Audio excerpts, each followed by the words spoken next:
Hi, third graders. My name is Shelby, and I am from Partnership for Kids.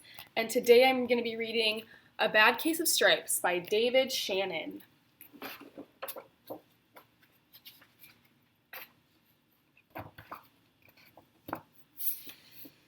Camilla Cream loved lima beans, but she never ate them.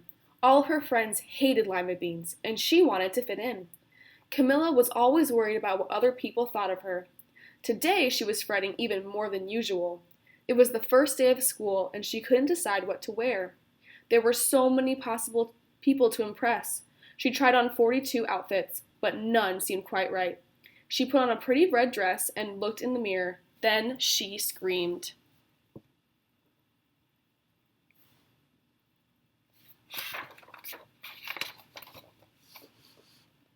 Her mother ran into the room and she screamed too. "Oh, my heavens!" she cried. "You're completely covered with stripes!" This was certainly true. Camilla was striped from head to toe. She looked like a rainbow. Mrs. Cream felt Camilla's forehead. "Do you feel all right?" she asked. "I feel fine," Camilla answered. "But just look at me." "You get back in bed this instant," her mother ordered. "You're not going to school today." Camilla was relieved. She didn't want to miss the first day of school, but she was afraid of what the other kids would say, and she had no idea what to wear with those crazy stripes.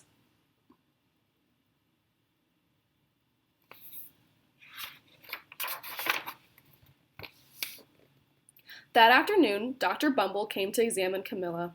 "Most extraordinary!" he exclaimed. "I've never seen anything like it. Are you having any coughing, sneezing, runny nose, aches, pains, chills, hot flashes, dizziness, drowsiness, shortness of breath, or uncontrollable twitching?" "No," Camilla told him. "I feel fine." "Well then," Dr. Bumble said, turning to Mrs. Cream, "I don't see any reason why she shouldn't go to school tomorrow. Here's some ointment that should help clear up those stripes in a few days. If it doesn't, you know where to reach me."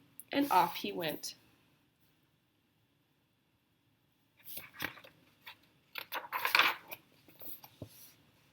The next day was a disaster. Everyone at school laughed at Camilla. They called her Camilla Crayon and Night of the Living Lollipop.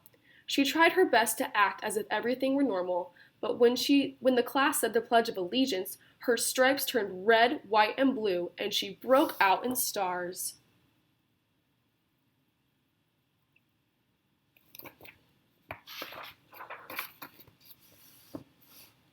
The other kids thought this was great. One yelled out, "Let's see some purple polka dots." Sure enough, Camilla turned all purple polka dotty. Someone else shouted, "Checkerboard!" and a pattern of squares covered her skin. Soon everyone was calling out different shapes and colors, and poor Camilla was changing faster than you can change channels on a TV.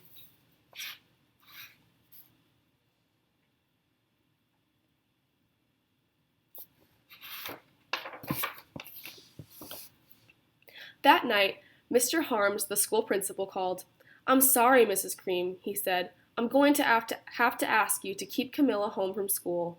She's just too much of a distraction, and I've been getting calls from the other parents. They're afraid those stripes may be contagious." Camilla was so embarrassed. She couldn't believe that 2 days ago everyone liked her. Now, nobody wanted to be in the same room with her. Her father tried to make her feel better. "Is there anything I can get you, sweetheart?" he asked. "No, thank you," sighed Camilla. What she really wanted was a nice plate of lima beans, but she had been laughed at enough for one day.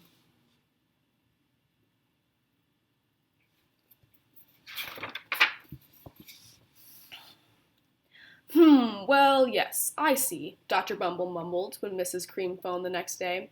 "I think I'd better bring in the specialists. We'll be right over." About an hour later, Dr. Bumble arrived with 4 people in long white coats. He introduced them to the Creams. "This is Dr. Grop, Dr. Sponge, Dr. Cricket, and Dr. Young." Then the specialists went to work on Camilla. They squeezed and jabbed, tapped and tested. It was very uncomfortable. "Well, it's not the mumps," concluded Dr. Grop. "Or the measles," said Dr. Sponge. "Definitely not chickenpox," put in Dr. Cricket. "Or sunburn," said Dr. Young. "Try these," said the specialists.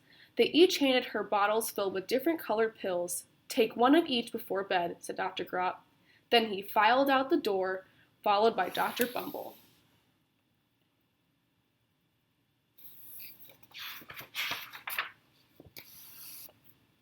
That night, Camilla took her medicine. It was awful. When she woke up the next morning, she did feel different, but when she got dressed, her clothes didn't fit right. She looked in the mirror, and there, staring back at her, was a giant, multicolored pill with her face on it.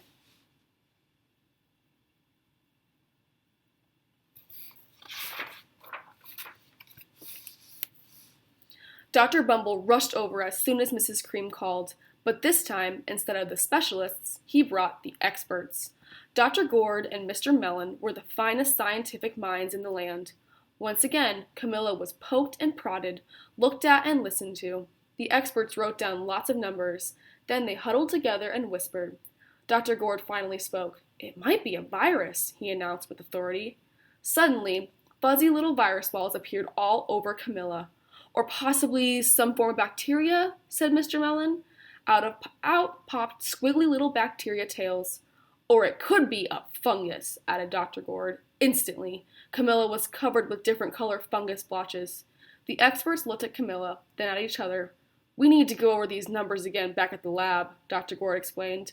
"We'll call you when we know something," but the experts didn't have a clue, much less a cure.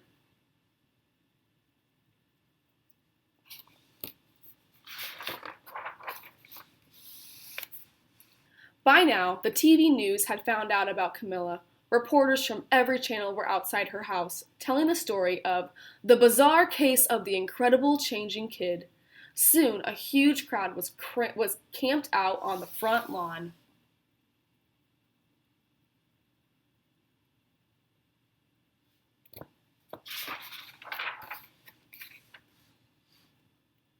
The creams were swamped with all kinds of remedies from psychologists, allergists, herbalists, nutritionists, psychics, and old medicine man, a guru, and even a veterinarian. Each so-called cure only added to poor Camilla's strange appearance until it was hard to even recognize her. She sprouted roots and berries and crystals and feathers and a long, furry tail, but nothing worked.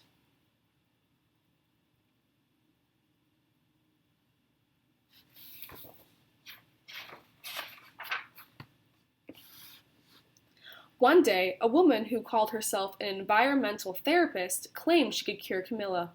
"Close your eyes," she said, "breathe deeply, and become one with your room." "I wish you hadn't said that," Camilla groaned. Slowly, she started to melt into the walls of her room. Her bed became her mouth, her nose was a dresser, and 2 paintings were her eyes. The therapist screamed and ran from the house. "What are we going to do?" cried Mrs. Cream. "It just keeps getting worse and worse." She began to sob.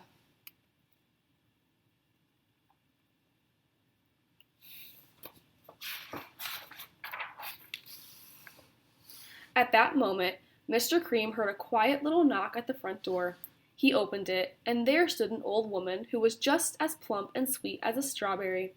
"Excuse me," she said brightly, "but I think I can help."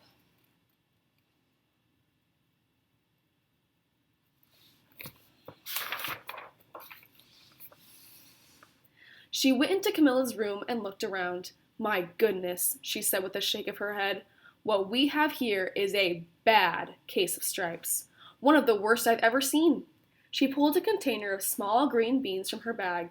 "Here," she said, "these might do the trick." "Are those magic beans?" asked Mrs. Cream. "Oh my, no," replied the kind old woman. "There's no such thing.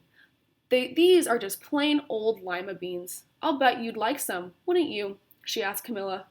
Camilla wanted a big heaping plateful of lima beans more than just about anything, but she was still afraid to admit it. "Yuck," she said. "No one likes lima beans, especially me." "Oh dear," the old woman said sadly. "I guess I was wrong about you." She put the beans back in her bag and started towards the door. Camilla watched the old woman walk away.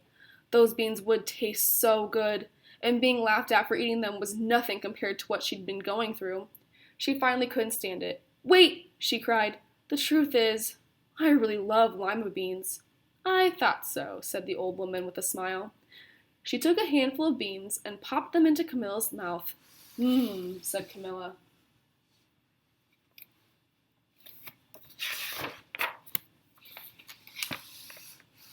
Suddenly, the branches, feathers, and squiggly tail began to disappear. Then the whole room swirled around. When it stopped, there stood Camilla, and everything was back to normal. "I'm cured!" she shouted. "Yes," said the old woman. "I knew the real you was in there somewhere." She patted Camilla on the head. Then she went outside and vanished into the crowd.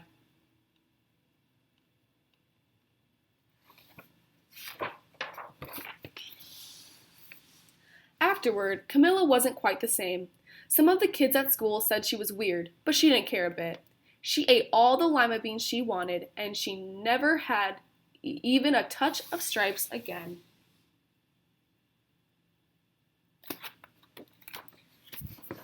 Because of Camilla's bad case of stripes, she missed a lot of school. So, third graders, why don't you take a few minutes and think about some ways that missing that much school affected Camilla? Maybe her grades went down, she couldn't talk to her friends. Just take a few minutes, think of maybe one or two ideas, and then after the time is up, everyone is going to go around and share their ideas. Thank you, third graders.